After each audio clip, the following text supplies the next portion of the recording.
Today, we're going to break down a playbook for building AI applications that aren't just cool demos, but are actually robust, reliable products.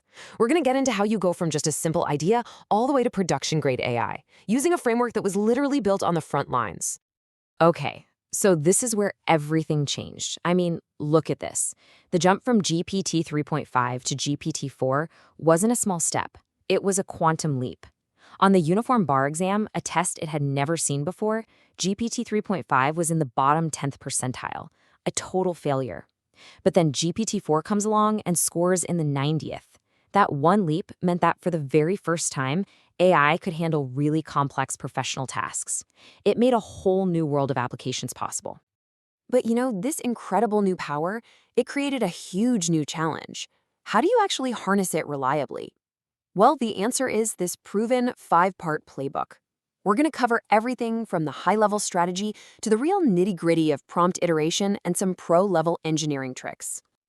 Right, so that massive jump in performance, it wasn't just some academic score. It was the green light, the signal to go ahead and build CoCounsel, the very first AI legal assistant. For a decade, lawyers had been asking for a tool just like this, and the answer was always the same. That's impossible. But with GPT-4's new skills, the impossible, well, it suddenly became achievable. So you've got this incredibly powerful model at your fingertips. Where do you even start? The biggest mistake people make is they immediately start trying to write a prompt. But the professional approach, it starts way earlier.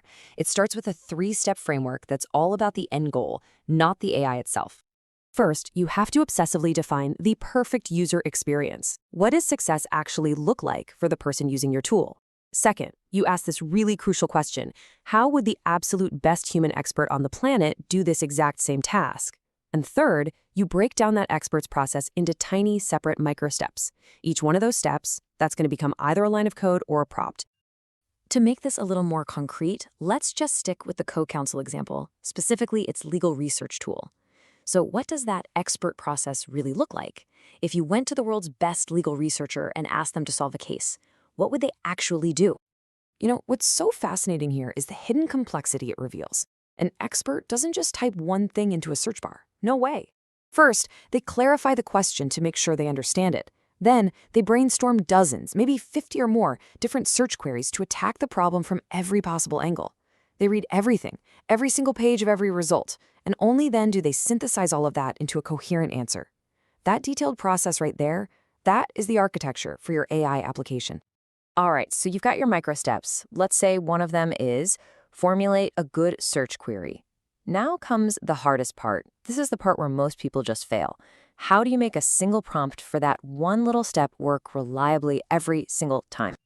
The method is surprisingly simple, but man, it demands serious discipline. You write your best initial prompt. Then you create a small set of about 10 evaluation cases, or evals. You run your prompt and you just iterate relentlessly on the instructions until it passes all 10 of those tests. Only then, once you've passed 10 out of 10, do you scale up, creating hundreds or even thousands of tests based on real-world user behavior to make it absolutely bulletproof. And this right here, this is the great filter. The first prompt you write might pass, say, 6 out of 10 tests. The amateur looks at that and says, well, I guess AI just isn't reliable, and they give up. The professional sees the 4 failures and understands that their job is to get that number to 0.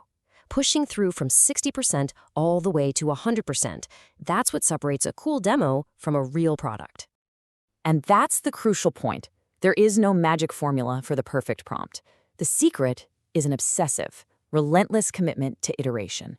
It's the willingness to just grind on a single prompt for weeks, if that's what it takes, until it's nearly perfect across thousands of different scenarios. But here's the twist. Even a perfectly engineered prompt can fail. Why? Because the quality of the information you feed the AI, what we call the context, it matters just as much, if not more, than the quality of your instructions. Think of every prompt as having 2 parts. You've got the instructions, which is what you tell the AI to do, and then you have the context, which is the raw material you give it to work with. This could be the user's question, a 1,000-page document, or, the current state of a chess game. And this really gets to the heart of the problem.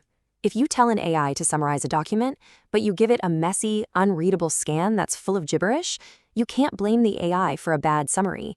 That old saying, garbage in, garbage out, is more true for AI than almost anything else. A lot of the time, your problem isn't prompt engineering at all. It's a data or retrieval problem. So once you've mastered the expert framework, the prompt grind, and your data quality, now you can start using some advanced tricks to optimize for speed, cost, and accuracy. These are the hacks that take a system that works and make it truly production ready. Here are a few quick wins for you.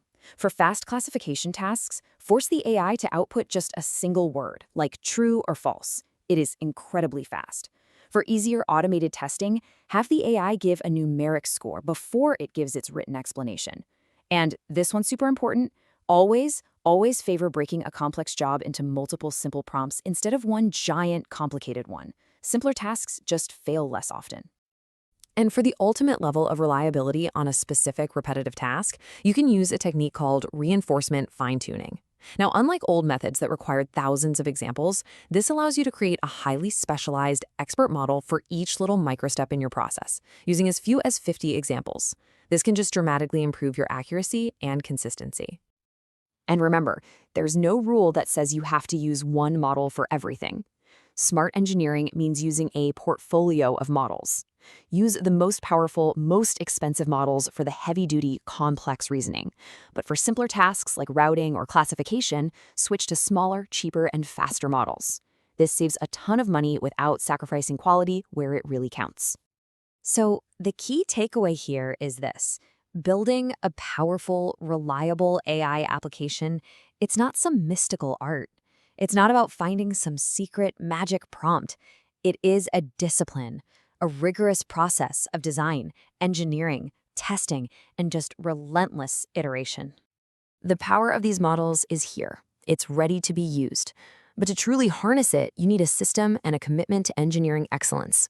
So the real question isn't what magic prompt will you find, it's what rigorous process will you build. That's our explainer for today. Thanks for watching.